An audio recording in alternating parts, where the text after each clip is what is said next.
Friends, welcome to मन classes. अब हम डिस्कस कर रहे थे क्लास 12 का चैप्टर नंबर 4 के बारे में, जिसमें एक्सरसाइज 4.5 तो कंप्लीट कर लिया था। इस वीडियो में अपन डिस्कस करेंगे 4.6 के बारे में। एक्सरसाइज इंपॉर्टेंट है, एग्जाम में लॉन्ग टाइप का क्वेश्चन आता है यहाँ से, तो आराम से देखना है, ध्यान से देखना है।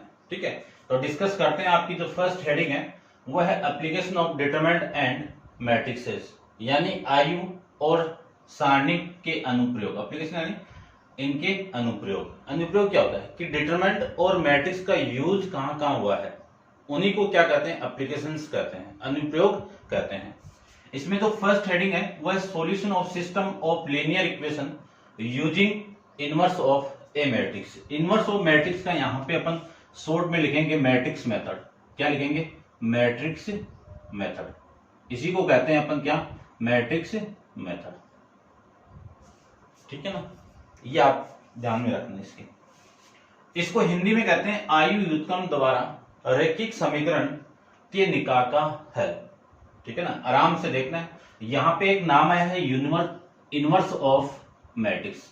किसी भी मैट्रिक्स का इनवर्स कब एग्जिस्ट करता है? जब उस मैट्रिक्स के डिटरमिनेंट की वैल्यू नॉन इक्वल टू 0 हो। यानी कोई मैट्रिक्स ए है, यदि उस मैट्रिक्स ए का मैं इनवर्स फाइंड आउट करूं, आयु का व्युत्क्रम में निकालूं, तो उसके अंदर ये वाली कंडीशन एग्जिस्ट होनी चाहिए। और ये कंडीशन कब एग्जिस्ट करती है? जब यानी एग्जिस्ट कर गई, उसी मैट्रिक्स को क्या कहेंगे अपन? Non singular matrix. क्या कहेंगे? Non singular matrix. ठीक है ना, ये अपन डिस्कस करके आए हैं पहले भी कि किसी मैट्रिक्स का इनवर्स तभी एग्जिस्ट करेगा जब वो मैट्रिक्स कौन सी हो? Non singular matrix. और नॉन सिंगुलर मैट्रिक्स कौन सी कहलाती है? जब उसका डिटरमिनेंट में फाइंड आउट करो तो उस डिटरमिनेंट की वैल्यू 0 के इक्वल नहीं आए, तो वो मैट्रिक्स कौन सी होगी? आपकी नॉन सिंगुलर मैट्रिक्स होगी। ठीक है ना, ये अपन पहले डिस्कस कर चुके हैं। अब इसमें वापस डिस्कस करेंगे, तो ध्यान से देखना है। यहां पे अगले ने बोला है कि लीनियर इक्वेशन इन 3 वेरिएबल ले लो, 2 वेरिएबल ले लो, एक ही बात है।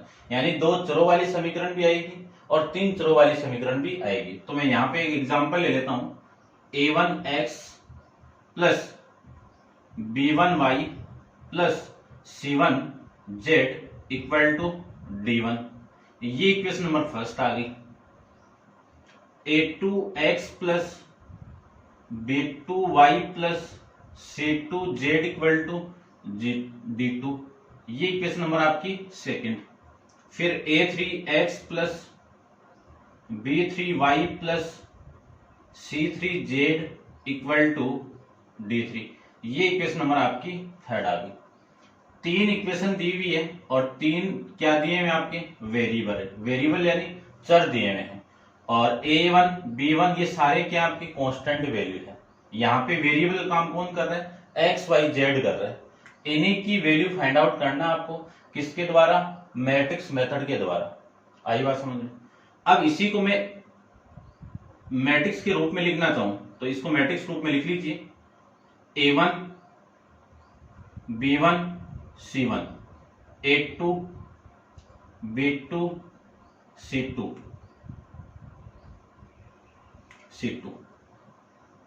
a3 b3 c3। ये आपकी एक की वैल्यू हो जाएगी। फिर मैं x वाले वैल्यू, ये x है, ये y है और ये z है। इक्वल टू में कौन है? Constant value. कौन सी वैल्यू? d1 d2 और d3। इसको अपन मैट्रिक्स रूप के अंदर, मैट्रिक्स फॉर्म के अंदर ऐसे रिप्रेजेंट करेंगे। अब इसमें ये जो वैल्यू है ये वाली, ये कौन सी है? इसी को लेट करके मैं क्या मान लूं? a मान लेता हूं। एक की वैल्यू कितनी हो गई? a1 b1 c1 a2 a3 b2 b3 c2 c3। ये आपकी मैट्रिक्स ए हो जाएगी। और ये वाली वैल्यू, इसको अपन रिप्रेजेंट करेंगे कैपिटल X के द्वारा, X Y और ये Z। और ये क्या हो जाएगा आपका? B की वैल्यू। ये लेट किया सारा, माना है। ये D1, ये D2 और ये D3। ठीक है, ये वैल्यू होगी। इस पूरे की जगह मैं ए पुट कर दूं तो ये ए हो जाएगा, a into X into B, ये हो जाएगा। पूरी इक्वेशन को यदि मैं मल्टीप्लाई करता हूं किसके किसके साथ में, ए इनवर्स का, तो इसको मैं ए इनवर्स से मल्टीप्लाई कर दूं तो A inverse into A into X equal to A inverse into B, ये हो जाएगा। अपन जानते हैं कि ए इनवर्स इंटू ए की वैल्यू क्या होती है, एक आइडेंटिटी मैट्रिक्स, तो identity matrix into I equal to A inverse into B. और यहां से किसी भी मैट्रिक्स को आप आइडेंटिटी मैट्रिक्स के साथ मल्टीप्लाई करोगे तो ये एक्स मैट्रिक्स ही आ जाएगी, सेम ही मैट्रिक्स आ जाएगी। तो X equal to A inverse into B, ये आपकी वैल्यू यहां से एक्स वाई जेड की वैल्यू फाइंड आउट करनी। एग्जाम्पल करेंगे तब ज्यादा बेटर समझ में आएगा। पहले आपको इंट्रोडक्शन में यानी एग्जाम में इसको रिप्रेजेंट कैसे करोगे, लिख के कैसे आओगे, ये था। अब देखो यहां पे यदि मैं इस ए इनवर्स की वैल्यू पुट कर दूं तो ये पड़ गए हैं ए इनवर्स का formula adjoint of A upon में डिटरमिनेंट ऑफ ए और इनटू में कौन है बी, ये आपका एक्स का कंप्लीट फॉर्मूला आ जाएगा। ये वाला फॉर्मेट अपन डिस्कस करके आए हैं 4.5 के अंदर, इसी का यूज करेंगे। ठीक है, तो ये था आपका बेसिक। इसमें एक रूल और आता है क्रेमर रूल, वो आप फिजिक्स के अंदर भी डिस्कस करोगे और इसमें भी आपके एनसीईआरटी में नहीं है, लेकिन पहले आरबीसी के सिलेबस में या फिर और बुक की मैं बात करूं आरडी शर्मा, उसमें ये क्रेमर रूल भी है। ठीक है ना, आप फिजिक्स में किसी भी कोई भी सर्किट दे दिया, उस सर्किट में आपको करंट फाइंड आउट करना है, वहां पे क्रेमर रूल आएगा, तो ध्यान से देखना उसको भी। ठीक है ना, काम की चीज है वो भी। ठीक है, तो ये था आप किसी भी मैट्रिक्स मेथड के द्वारा 3 लीनियर इक्वेशन को कैसे सोल्व किया जाता है। 2 का आराम से हो जाएगा। तो अब देखते हैं इस पे बेस एक एग्जांपल। ठीक है ना, एक एग्जांपल आप अच्छे से करना और उसके बाद में आपका सोल्व हो जाएगा। इसको आप नोट डाउन करना। अब इसमें जो कंडीशन भी उसके बारे में भी यहीं पे अपन डिस्कस कर लेते हैं। तो आप वीडियो पॉज कीजिए और इसको नोट डाउन कीजिए।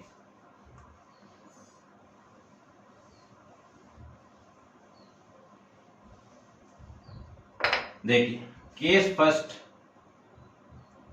फर्स्ट के अंदर ये वाली वैल्यू क्या है, नॉट इक्वल टू 0 है, तब ए इनवर्स एग्जिस्ट करके और तब इसकी वैल्यू भी आएगी और इसकी वैल्यू आएगी तो वो वैल्यू कौन सी होगी, यूनिक होगी। क्या होगी, यूनिक सॉल्यूशन होगा, यूनिक सॉल्यूशन होगा। और यूनिक सॉल्यूशन को मैं क्या कह सकता हूं, वन सॉल्यूशन भी कह सकता हूं। और जिसके सॉल्यूशन होते हैं वो इक्वेशन को क्या कहेंगे अपन, कंसिस्टेंस कहेंगे। इसी को हिंदी में कहते हैं संगत। ठीक है, यूनिक सॉल्यूशन को अद्वितीय और इसको एक सॉल्यूशन, एक हल। ठीक है ना, अद्वितीय हल। कंडीशन नंबर सेकंड यानी केस नंबर सेकंड की मैं बात करूं कि A equal to determinant of A equal to 0, adjoint of A into B, इसकी वैल्यू भी क्या आ जाए, 0 आ जाए। तो देखो 0/0 वाला केस बन गया। उस कंडीशन में सॉल्यूशन क्या होंगे, इनफिनाइट सॉल्यूशन होंगे। क्या होंगे, इनफिनाइट सॉल्यूशन होंगे। इसी को हिंदी में कह सकता हूं मैं अनंत। जिसके सॉल्यूशन होते हैं इसी को अपन इनफिनाइट सॉल्यूशन को ये भी कह सकते हैं क्या, मैनी सॉल्यूशन। क्या कह सकते हैं, मैनी सॉल्यूशन, बहुत सारे। ठीक है, हिंदी मीडियम वाले थोड़ा ध्यान दे देना, बहुत सारे। और इसको कहेंगे क्या अपन, कौन सी इक्वेशन होती है, कंसिस्टेंसी होगी। जिसके सॉल्यूशन होते हैं वो इक्वेशन आपकी कंसिस्टेंस करती है। ठीक है ना, यानी हिंदी में कह सकता हूं इसको संगत। इन पे बेस आपका 1 से लेकर 6 तक क्वेश्चन है, वो अपन डिस्कस करेंगे। फिर बात आती है केस थर्ड की। थर्ड केस के अंदर क्या है कि डिटरमिनेंट ऑफ ए की value 0 and adjoint of A into B, ये नॉट इक्वल टू 0 है।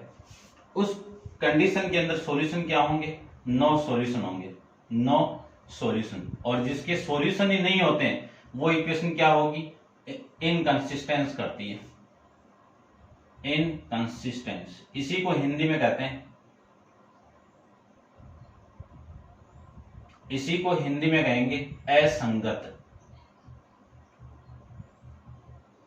ठीक है, तो ये था आपका बेसिक सा इंट्रोडक्शन 4.6। अब अपन यूज करते हैं इस पे बेस एक एग्जांपल लेते हैं। क्वेश्चन के बारे में अपन बाद में डिस्कस करेंगे, एग्जांपल आपको अच्छे से देखना है, क्योंकि एक एग्जांपल आप ढंग से कर लोगे तो आप किसी भी क्वेश्चन को सोल्व कर सकते हो। करते हैं डिस्कस। एग्जांपल आपका देखिए, देखते हैं। ठीक है, अपन डायरेक्ट ये फॉर्मूला डिस्कस, ये आया कैसे, हर क्वेश्चन में अप्लाई नहीं करेंगे, डायरेक्ट इसका यूज करेंगे। ठीक है, तो इसको मैं एक बार आप नोट डाउन कर लीजिए और डिस्कस करते हैं। देखो,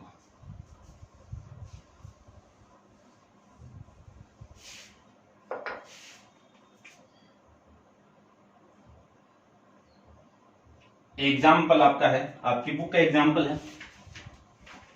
एग्जाम्पल नंबर 28 के बारे में देखिए कि solve the following system of equation by the matrix method, यानी आयु सिद्धांत के द्वारा, आयु नियम के द्वारा आपको समीकरण के निकाल का हल निकालना है। कौन सी है?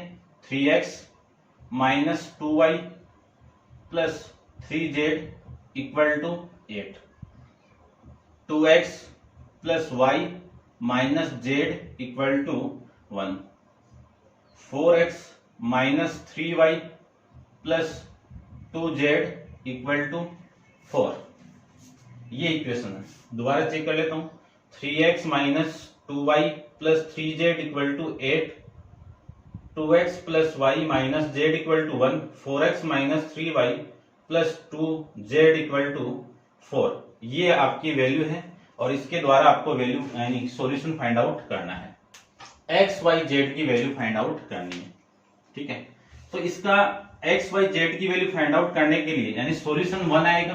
और 1 कब आता है? जब डिटरमिनेंट ऑफ ए की वैल्यू क्या आ जाए, डिटरमिनेंट ऑफ ए की वैल्यू क्या आ जाए आपकी 0 के इक्वल नहीं आए, उस कंडीशन में सॉल्यूशन निकालेंगे।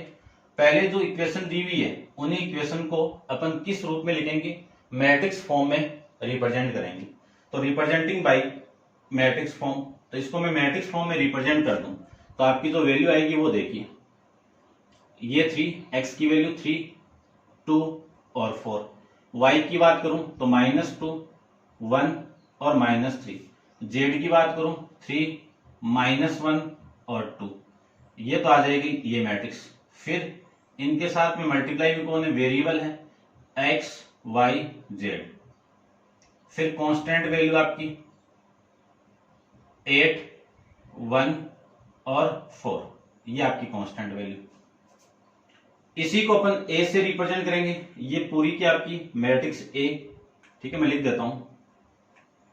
लेट करके आपको ए की वैल्यू मान लेना है 3, -2 और 3, ये 2, 1, -1, 4, -3 और 2, ये आपका मैट्रिक्स ए है। फिर मैं बात करूं, इसी को अपन कैपिटल एक्स मानेंगे, ये एक्स, ये वाई और ये जेड, और इसको मानेंगे अपन बी, तो वैल्यू हो जाएगी 8, 1 और ये 4। ठीक है, कितनी वैल्यू होगी? अब देखो ध्यान से इसको। सबसे पहले चेक करेंगे कि इसके सॉल्यूशन कंसिस्टेंस और यूनिक सॉल्यूशन है क्या। तो मैं determinant of A find out करूं, determinant of A find out करूं, तो डिटरमिनेंट ऑफ ए, इसका डिटरमिनेंट निकालूं इस मैट्रिक्स का, तो इस रो के रेस्पेक्ट में इसको सोल्व करूं तो 3 इंटू इन दोनों का मल्टीप्लाई 2 माइनस इन दोनों का मल्टीप्लाई +3, तो ये +3 आ जाएगा। फिर ये माइनस है तो ये माइनस और ये -2 आएगा तो +2 आ जाएगा। इसके लिए इन दोनों का मल्टीप्लाई 4 माइनस इन दोनों का मल्टीप्लाई -4, तो माइनस माइनस +4 आ जाएगा। फिर बात करें इस +3 के लिए, इन दोनों का मल्टीप्लाई -6 इन दोनों का मल्टीप्लाई -4 आ जाएगा। तो आपकी जो वैल्यू आएगी देखो -1 और इंटू में कितना है 3, तो -3 हो जाएगा। ये कितना 8 प्लस 2 6 हो गया, 8 प्लस 8 इंटू 2 कितना 16, और ये वाली वैल्यू माइनस का 10 यानी 30 हो गया। 30 में से माइनस करोगे 9, देखो ये वैल्यू आपकी, ये माइनस का ना, ये वाली वैल्यू इधर आएगी तो 16 माइनस ये कितना 33। अब आप माइनस कर दीजिए। ठीक है, माइनस करोगे तो वैल्यू आपकी आ जाएगी इसकी। ठीक है, इसमें मिस्टेक लग रही है क्या?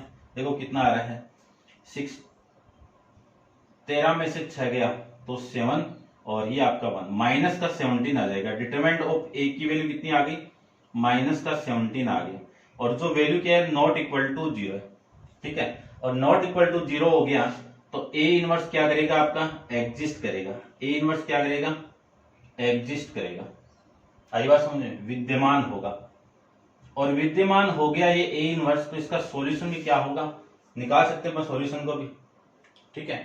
तो ये यदि सॉल्यूशन निकाल सकते हैं तो यहां पे अपन फॉर्मूला यूज करेंगे, A X equal to adjoint of A upon में डिटरमिनेंट ऑफ ए इनटू में बी। इस फॉर्मूले का यूज करके अपन वैल्यू फाइंड आउट करेंगे। ये आपकी इक्वेशन नंबर ले सकते हो आप कोई सी, या फिर इक्वेशन नंबर फर्स्ट कर दीजिए इसको। डिटरमिनेंट ऑफ ए की वैल्यू -17 आ गया, एडजॉइंट ऑफ ए की वैल्यू अपन फाइंड आउट करते हैं। तो देखिए ध्यान से, एडजॉइंट ऑफ ए, ठीक है, या फिर आप एक बार इसको नोट डाउन कर लो इतना, क्योंकि एडजॉइंट ऑफ ए यहीं पे फाइंड आउट करेंगे, ठीक है।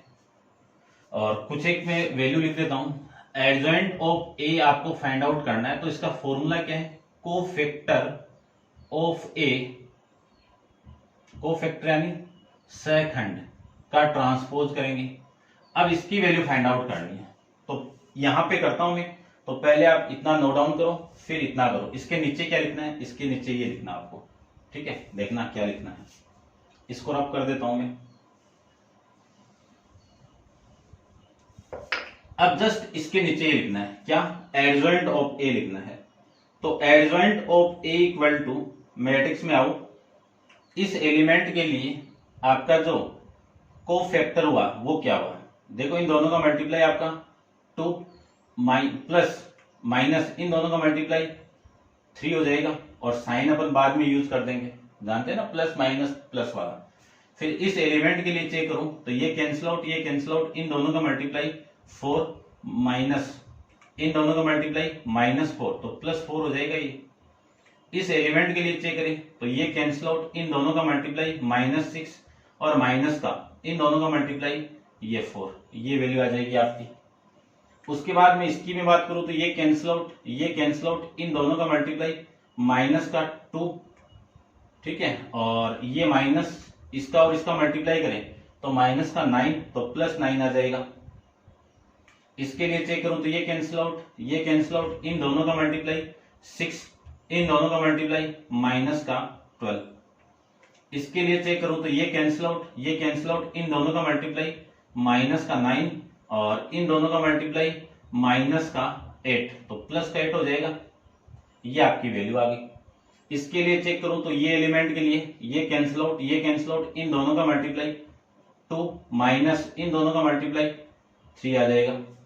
फिर इस एलिमेंट के लिए ये कैंसिल आउट, ये कैंसिल आउट, इन दोनों का मल्टीप्लाई -3 माइनस इन दोनों का मल्टीप्लाई -6, ठीक है। इसके लिए ये कैंसिल आउट, ये कैंसिल आउट, इन दोनों का मल्टीप्लाई 3 माइनस इन दोनों का मल्टीप्लाई -4, तो -+4, ये वैल्यू आपकी आ जाएगी। साइन अपन जानते हैं कि ये जो साइन लगते हैं वो अल्टरनेट साइन चेंज होंगे, ठीक है, आपको बताया हुआ है 4.5 में। तो ये प्लस, ये माइनस, ये प्लस, ये माइनस, ये प्लस, ये माइनस, ये प्लस, ये माइनस, ये प्लस। तो एडजॉइंट ऑफ ए आपकी जो वैल्यू आ जाएगी यहां से, वो देखिए, ये कितना आपका -1, ये कितना -8, और ये कितना -10। ये वाली वैल्यू 9 - 2 7, और ये -7, और ये वाली वैल्यू -6, और ये वाली वैल्यू -1 और माइनस कितना +1, ये -1, और ये वाली वैल्यू +9, और ये वाली वैल्यू 7। ये एडजॉइंट ऑफ ए की वैल्यू, इसका ट्रांसपोज करना आपको, तो मैं ट्रांसपोज भी कर देता हूं, ठीक है। तो एडजॉइंट ऑफ ए, इसका ट्रांसपोज करके जो वैल्यू आपकी आएगी -1, -8 और -10, फिर -7, -6 और +1, -1 +9 और ये 7। ये एडजॉइंट ऑफ ए की वैल्यू आ गई। ट्रांसपोज कैसे करते हैं, रो को कॉलम में चेंज और कॉलम को रो में चेंज, ये आपकी वैल्यू इसकी आ जाएगी। ठीक है, यानी एडजॉइंट ऑफ ए की वैल्यू आपकी ये आ जाएगी। चेक कर लेता हूं मैं फिर भी,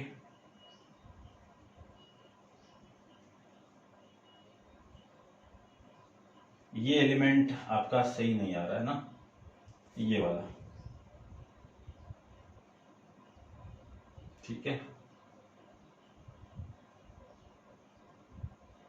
ये सही नहीं आ रहा है, चेक करते हैं एक बार। सही तो लिखा ना मैंने, 3 - 2 3 2 1 - 1 4 3 2, ये सही है। 8 1 4 ये भी सही है। देखो भाई, इस वाले एलिमेंट को एक बार मैं चेक कर लेता हूँ। ये जो -7 है इसको चेक करता हूँ।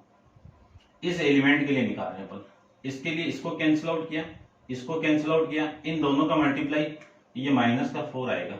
अब सही है, तो ये आ जाएगा -5।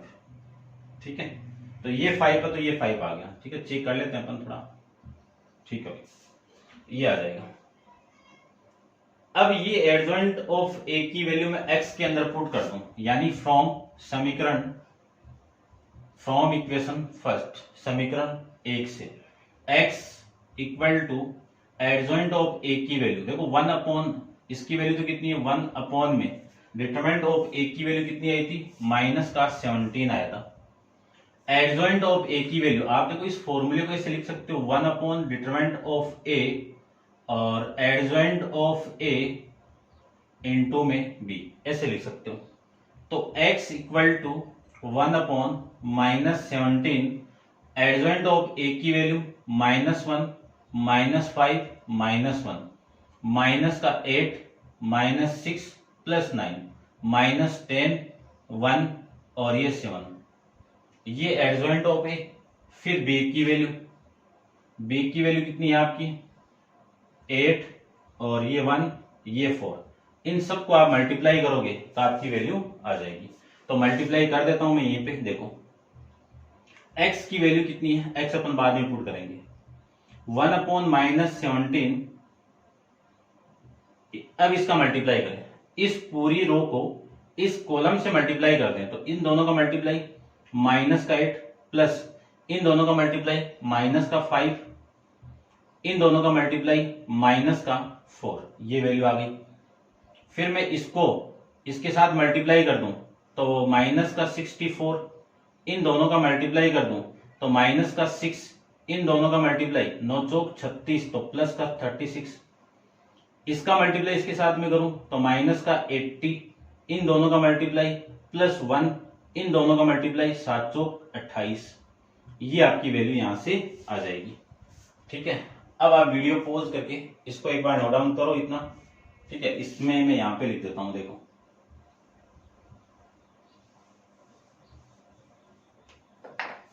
तो x की जो वैल्यू आई वो -1/17, कितनी वैल्यू आ गई देखो, ये -17 और ये जो वैल्यू आपकी आ गई वो आ जाएगी 34 -34 और ये वैल्यू आपकी 29 का माइनस करोगे तो -51, ये वैल्यू आ गई। 1 अपॉन यानी -1/17 को मैं अंदर मल्टीप्लाई कर दूं तो इस x की जो वैल्यू आई है अपने पास में वो कितनी है, देखो ये माइनस माइनस प्लस 17/17 आपका 1, ये माइनस माइनस प्लस 34/17 कितना 2 और ये माइनस माइनस प्लस 51/17 कितना आपका 3, ये मैट्रिक्स आपकी वैल्यू आ जाएगी। ठीक है, समझ गए होंगे। अब इस x की जो वैल्यू मैंने लेट करके मानी थी वो कितनी थी, x y और z, ये तो है। अब अपन इतना जानते हैं कि दो मैट्रिक्स सेम ऑर्डर की हो और दोनों का मैं कंपेयर करूं तो फर्स्ट वाला एलिमेंट इस फर्स्ट एलिमेंट के इक्वल होगा, यानी इस x की वैल्यू कितनी आ गई y, सेकंड एलिमेंट y वाला किसके इक्वल होगा 2 वाले, और इस z की वैल्यू किसके इक्वल होगी, इस 3 के इक्वल होगी। तो इन तीनों इक्वेशन का जो सॉल्यूशन आया है वो x equal to 1, x equal to 2 और x equal to 1, y equal to 2 और z इक्वल टू 3, ये आपकी इन तीनों इक्वेशन का सॉल्यूशन हो जाएगा। ऐसे सारे क्वेश्चन आपको सोल्व करने हैं। कब करने हैं? जब डिटरमिनेंट ऑफ ए की वैल्यू नॉट इक्वल टू 0 है, उसी केस में ये सॉल्यूशन फाइंड आउट होंगे और दूसरे केस में सॉल्यूशन फाइंड आउट नहीं होंगे। तो ये एग्जांपल था, इसी को बेस लेके आपको सारे क्वेश्चन सोल्व करके अपन करेंगे यहाँ पे। ठीक है, तो उम्मीद करता हूं समझ में आया होगा आपको। एकदम आराम से करना, नहीं समझ में आया तो एक बार दोबारा रिवाइज करना। ठीक है, आराम से समझ में आ जाएगा। एग्जाम में लॉन्ग टाइप का क्वेश्चन यहाँ से पुटअप होता है, तो आराम से बहुत ही शालीनता के साथ इसको देखना है। ठीक है ना, तो ये था आपका 4.6 का इंट्रोडक्शन। क्वेश्चन के बारे में अपन नेक्स्ट वीडियो के अंदर डिस्कस करेंगे। आज के लिए इतना।